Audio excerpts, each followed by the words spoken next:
What's up, everybody? It is I, Tevin El Chapo. Friends call me Chop, and we are back with another episode of Chop Logic. Yes, this podcast here hosted by me. I want to say thank you so much for coming for another episode. Also, if you've seen any of the previous episodes, I just want to say thank you again to all the supporters, all the support we've gotten, all the amazing feedback, all the amazing guests, all the amazing, people being able to help produce this podcast and make it possible. Just thank you to everyone. This has been a great experience. And, we definitely couldn't do it without you. So just always got to say that. But let's go ahead and kick it off, man. We ain't going to spend too much time, but listen, we're going to spend the right amount of time. You dig what I'm saying? So shooting, right? So as a videographer, we've always, biggest questions you always got to ask is, what type of camera should I use? What type of camera should I buy? Buying gear, things of that nature, right?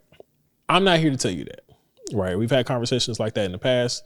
What I will tell you is that there are many ways that you can maximize your videography skills using an iPhone. Let me see my iPhone at, with an iPhone, you know what I'm saying? Maybe one newer than this one, because this is an old one. It's a kind of a very old one. But that's what today's episode is going to be about: how to master mobile videography, i.e. videography using your cell phone. Right. So first things first, you always got to understand, what type of cell phone do you have? And the best way to know that is to look at the specs of the phone that you have. Usually those things are told to you in your settings. And if not, you can just Google the type of phone that you have, and it will tell you a lot more about the specs of the phone itself. Right. So one of the biggest things you want to do when it comes to mobile videography, i.e. using your phone for video, is maximizing on the settings as much as possible. Right. So using adequate resolutions and frame rates, almost every single cell phone nowadays shoots in 4K. All right. So if you want to shoot something in high quality, you need to bring it down to some degree. You always want to make sure you're shooting in 4K. Also, you want to just make sure you're using just manual controls as much as possible. You can use third-party apps like Film IC Pro or Open Camera, so you can change like the different gain and just manual control settings on your phone, things of that nature, right? So those are some of the things that you can use. Now, some hindrance to it, of course, is like, let's say you want to do color grading, right? A lot of the color that you have in your iPhone is pretty much baked into it, similar to, let's say, if you were shooting with a DSLR, but not necessarily shooting in log settings or a flat picture profile rather. Then you're kind of limited when it comes to the types of things you can do color grade wise, right?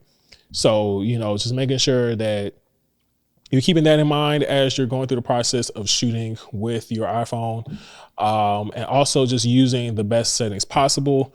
Primarily, I would say using the back camera is probably the best thing for you to use in terms of doing mobile videography. You want to make sure that you're getting the highest resolution. The best resolution usually comes from the back camera, not the front camera. And you always want to make sure that just different techniques on top of it, like lighting. Lighting is crucial when shooting with anything, but especially with your cell phone, right? So having multiple points of lighting, having good audio, depending on what the video is itself, is also going to be super important. Camera movements, they make gimbals strictly for the iPhone now. Every attachment that you can get for a DSLR body, for a cinema camera, they make cell phone versions of it. All right. Shout out to my people, Ernestine Morrison, and all the people that are doing the Country Wayne skits, right?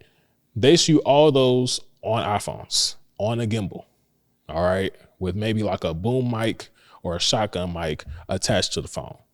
That's their whole setup: a phone, a gimbal, a shotgun mic. That's it. And they run through everything in one take or so. Maybe I shouldn't be telling y'all all this. Well, look, they don't pay me to do it. So I'm just going to let y'all know that's how they usually record it. And like I said, it looks pretty solid. They make money doing it. It is possible to make money off of content off your cell phone, whether it be doing stuff like that, monetizing it through TikTok or TikTok shop and things of that nature as well. And like I said, just making sure that you're able to use everything at the highest quality. Also, one thing that I do that I think everybody should do when they're shooting with their phone is right here. Boom.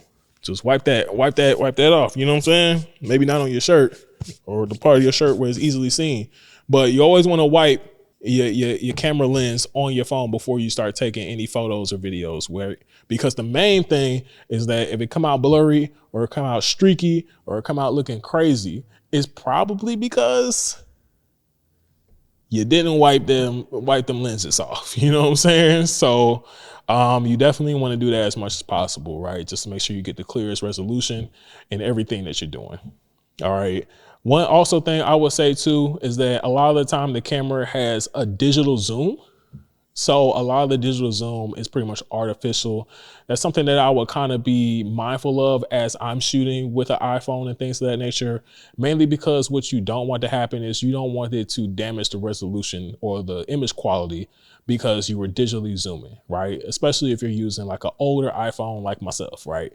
So I'm kind of just like conformed to like coming in closer physically with any subject that I'm shooting versus like trying to use the digital zoom as much as possible. I still use it from time to time, but it's something that you always gotta use and always gotta just keep in mind and everything like that, right?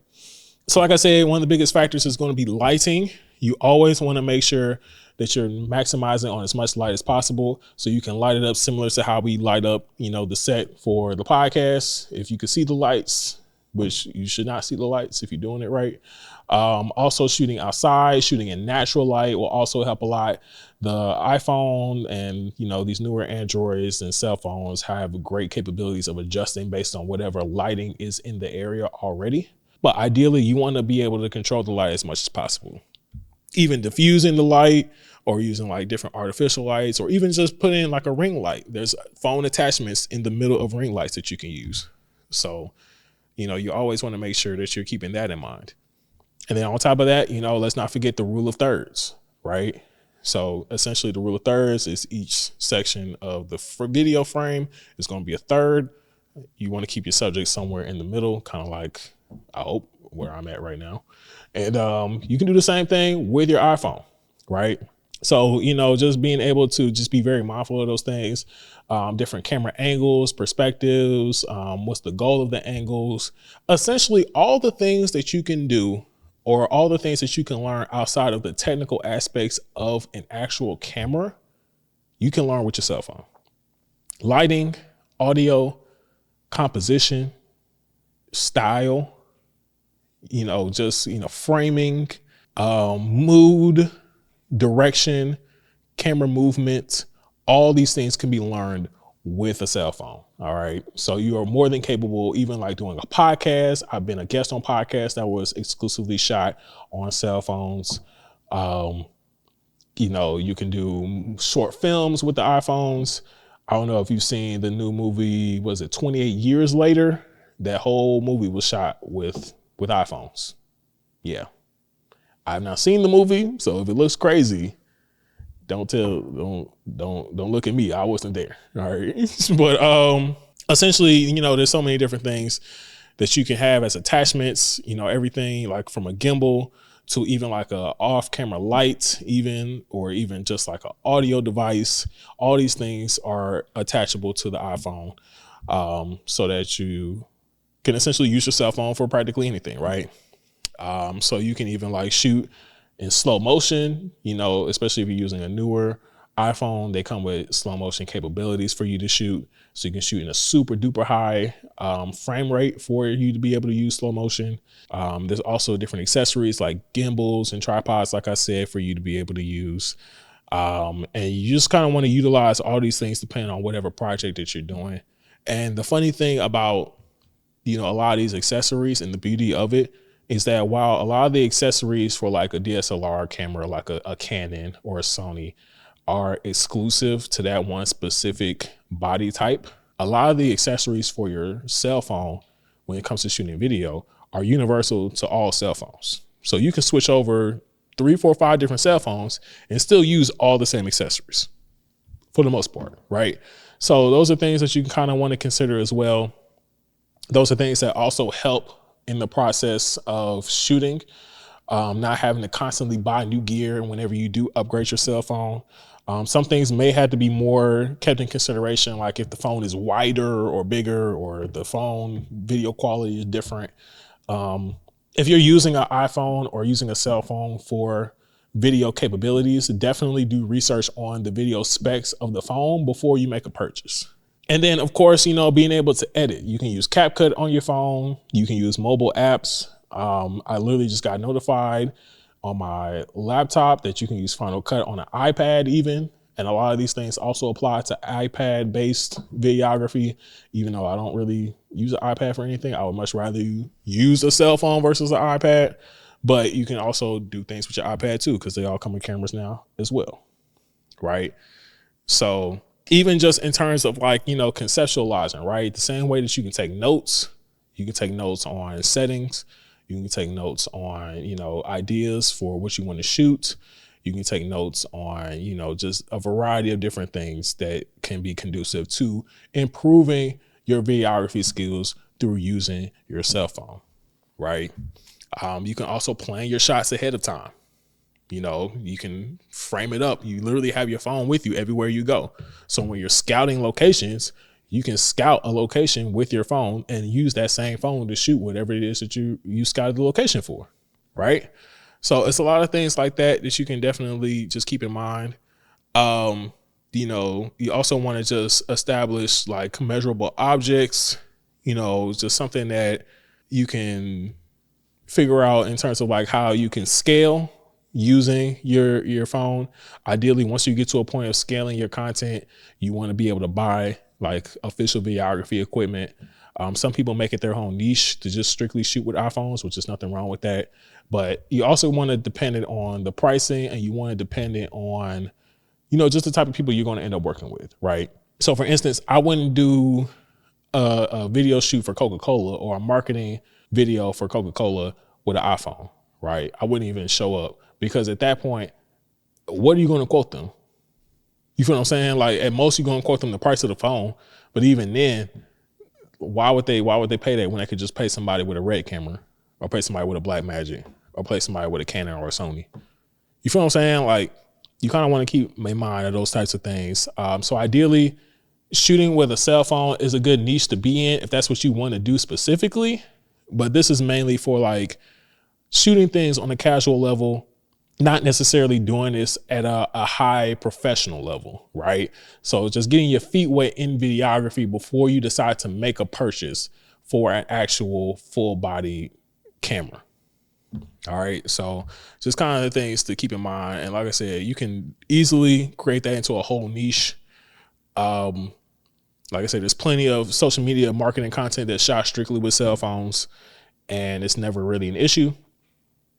But like I said, if this is something like you want to do professionally and you want to be a full-time videographer, I highly suggest investing in some type of camera body, whatever that may look like. But you can also, get testimonials. You can take virtual tours with your cell phone. You can just create just a variety of different things like challenges. Obviously social media content, anything social media related can easily be shot with a cell phone. All right. So that could be like on the street conversations. It could be behind the scenes clips. It could be you doing reviews of your favorite restaurants or clothes or different products, UGC, just anything. It can be 100% shot on your cell phone. And again, when you're doing these things, these are ways that you can practice your videography skills for if you did decide that you want to take it to the next level, right? And if you don't want to take it to the next level, or you feel comfortable using your cell phone, that's also perfectly fine. But again, you can still invest in a variety of accessories. You can invest in a variety of accessories that will help improve your videography skills with your cell phone.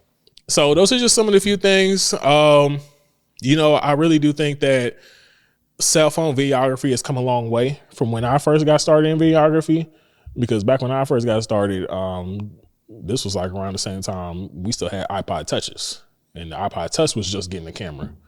And please believe I wasn't shooting nothing crazy with that. So, we've come a long way. And as technology grows and gets better, cell phone technology and, camera quality on a cell phone is going to also get significantly better.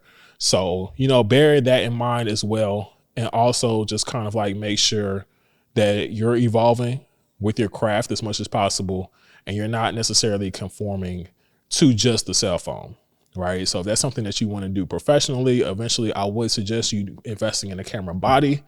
But if it's something that you want to do casually, or you strictly want to stick to doing UGC content or social media content or anything like that, I think there's nothing wrong with sticking with your cell phone from there.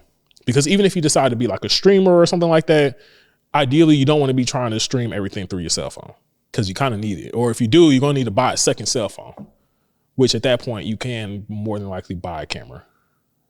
I've had this phone for a while. I can't tell you how much cell phones cost no more, but still. So things to consider, especially when it comes to just getting into videography using your cell phone. You definitely want to make sure that you're learning as much as possible, no matter what. Use this experience as a learning experience to take you to the next level and take it to whatever direction you want to go in, whether it is professionally full-time videography or professionally just doing your own content or, anything in between.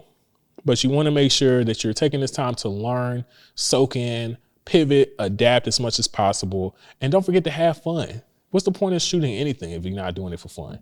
What's the point of shooting anything with your cell phone if you're not going to look back at these moments and enjoy the journey? So definitely always make sure you're having a fun time too. And just get out there and get active. Whatever videography you decide to do, there's a lane for you out there. So that's pretty much it. We're going to go to break. And when we come back, we're going to hit you with some of that good old fashioned trivia. This video is sponsored by Chop House Media Group. Now listen, podcasting is hard, all right? There's a lot of moving parts to a successful podcast, whether it be the shooting side, the post-production side, the audio mixing and mastering, just having the right strategy and know how to even get this podcast in the right places and getting it into the right positions to get monetized. And that is where Chop House Media Group helps out at. We have coined the phrase, the podcast in the box, where we pretty much facilitate anything and everything that you need to run a successful podcast, between the production, the post-production, the strategy, and the tips and tricks that you need to be 1,000% successful in every single aspect of your podcasting career. Now, if you are interested in being a part of this and making sure that you get your podcast to the next level, whether you are just now starting out your podcast or you are already in the podcasting field but want to take it to another level, be sure to hit the link below and schedule your free consultation with us to make sure that we get your podcast up and going further than you can ever imagine. All right, again, thank you to Chop House Media Group for sponsoring this video. Now let's get back to the show. Welcome back. All right, you already know what time it is. I'm gonna put my phone down here. Bam, laptop closed. And we are back with more trivia. So this is how this works. I usually have my producer Jermaine ask me 3 questions. But unfortunately, he's not here today, but we do have my good brother Jason filling in. Jason, say what's up one time for the one time. What's up? And what he's going to do is he's going to ask me 3 questions on the specific topic of today's episode. Once he gives me the questions, if I get 2 out of the 3 incorrect, I have to award you, the audience member, a cash prize. Now, how you get selected for a cash prize is real simple. You have to subscribe to the YouTube channel, like this video, and then comment below your favorite moment from the episode. And then we randomly select one person to win the cash prize. If I get the questions wrong, and I ain't trying to get them wrong, but I'm a nice guy if I do. So let's get it started. Okay, first question. Which accessory has the greatest impact on improving audio quality in mobile videography? Is it A, clip-on wide angle lenses, B, tripod with a fluid head, C, external shotgun or lavalier microphone, D, LED ring light? Fluid head sounds crazy. I didn't even hear nothing else. What was the question? What was the question? Which accessory has the greatest impact on improving audio quality in mobile videography? Is it A, clip-on wide angle lenses? Is it B, tripod with a fluid head? Is it C, external shotgun or lavalier microphone? Is it D, LED ring light? Yeah, fluid head sound crazy. I'm gonna go C. That is correct. Yeah. External audio sources, especially for your cell phone, are always the best. I use the DJI lapel mics, and if you buy them, you know, with the charging case comes with attachments where you can hook up the receiver to any cell phone, either iPhone or Android. So, All right. Which smartphone camera setting is most helpful for keeping highlights from being blown out in outdoor shoots? Is it A, auto mode, B, digital zoom, C, histogram view with manual exposure adjustment, or D, HDR off?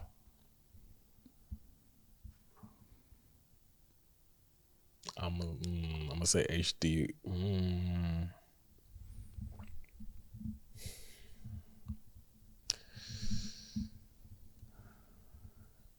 Read the answer choices again. Is it A, auto mode, B, digital zoom, C, histogram view with manual exposure adjustment, or D, HDR off?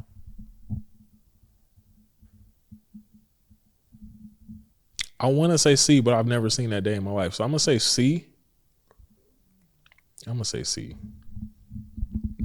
C is correct. I've never seen that on a phone day in my life. A histogram mode? I haven't seen that either, to be honest.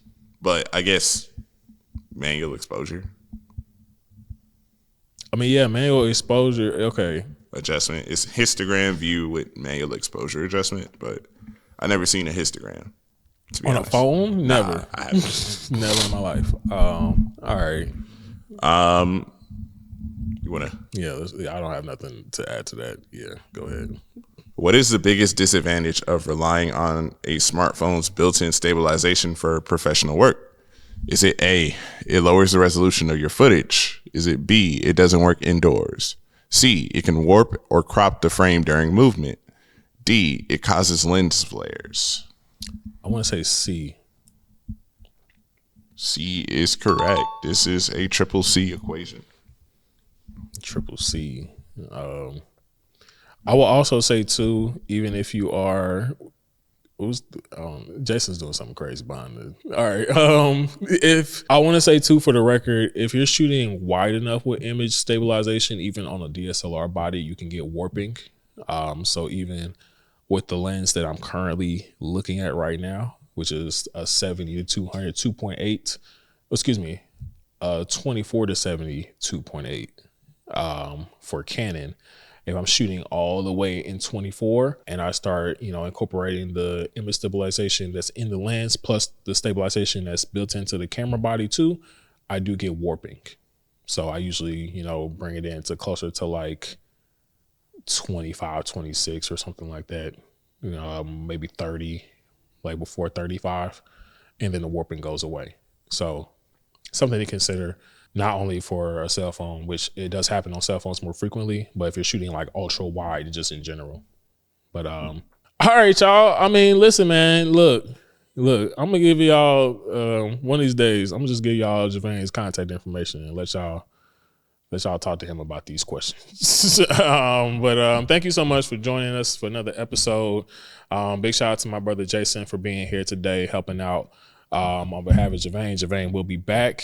But if you haven't done so by now, be sure to subscribe to the channel for more episodes. Even if you didn't win anything on this episode, just check out the previous episodes. I'm sure there was multiple episodes where I got questions wrong and we didn't give out any prizes because nobody commented anything. So you can definitely check out the previous episodes. You can also, you know, like and comment this video anyway to let us know what was your favorite points. It's just how you may use your cell phone for different videography uses. And that pretty much be it, man. Thank you so much for all the support, all the love. You know, we really appreciate you. Wouldn't be here without you. And we'll catch you guys next time on another episode of Chop Logic. Peace.